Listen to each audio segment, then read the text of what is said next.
Welcome to another Simple Dad YouTube tutorial. In this video, I want to talk about the new YouTube feature called the Most Replayed feature. Before moving on to the video, I would appreciate if you can support me by liking this video, as it means a lot to me. And I would like to thank every one of you who has liked the videos in the past. The Most Replayed feature on YouTube allows users to identify the most replayed parts of a video they're watching. A gray graph will appear along the top of the video progress bar.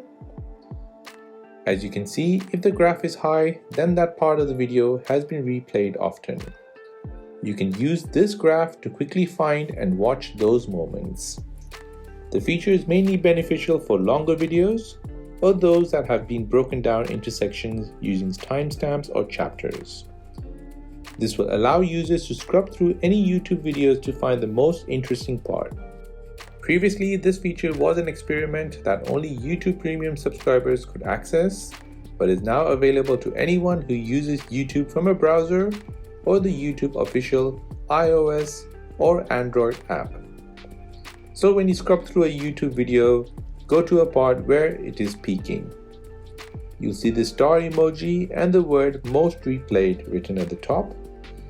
In some videos, if you don't see this, then that means that there is not enough data for it to make that decision on the most replayed part of the video. I believe this is a downside for content creators, as now your viewers will go straight to the scene where it has been most replayed and will not watch the rest of the video. As a content creator, you lose watch time on your videos. So this is rolling out worldwide to everyone. Let me know how you find this new feature and what is your opinion on it. If you found this interesting, then please consider subscribing to the channel for more videos like this. If you have any other questions, then please do let me know in the comment section down below.